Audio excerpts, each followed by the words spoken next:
Sophie Cunningham unleashes growing fever frustrations. No one likes us. Sophie Cunningham is tired of the Fever's recent woes and isn't up to make excuses as the team goes through a rough patch, dropping 3 of its last 5 games. There is no blame on the new 44 regular season game schedule, nor the packed weeks teams encounter, as the Fever sit just outside of the 8th and final playoff spot at 9 in the league.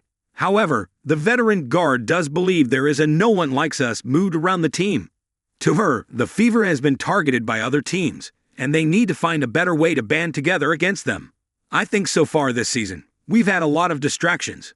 You can call it some injuries, Cunningham said after their home 85-75 loss Thursday night to the Sparks, 5-11. But I think that's really good for us. Let's go through the adversity early. Let's learn from it. We have got to stay disciplined. We have to stay focused.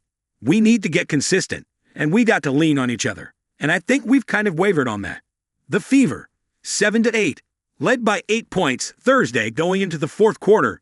Yet the Sparks found some late-game energy to outscore them, 35-17 in the final frame for the win. It mirrored previous to losses to the Valkyries and Aces, which included second-half collapses after grabbing double-digit leads and failing to hold their fourth-quarter leads.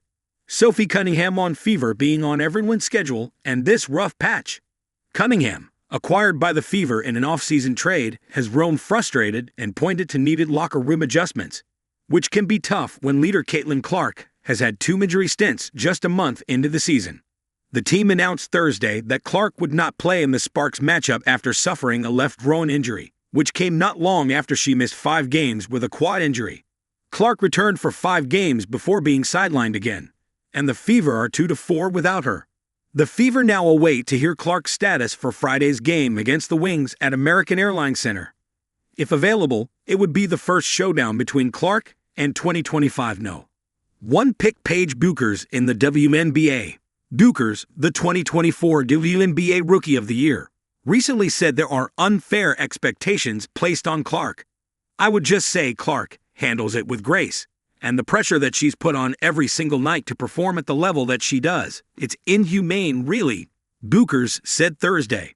To expect people to be perfect and to not have off games or off nights. If she doesn't go 8 for 10 from 3, people are questioning things. It's unfair to have to deal with that. She's a great person at dealing with it, and just tuning out the noise, and just continuing to be there for herself and for her team.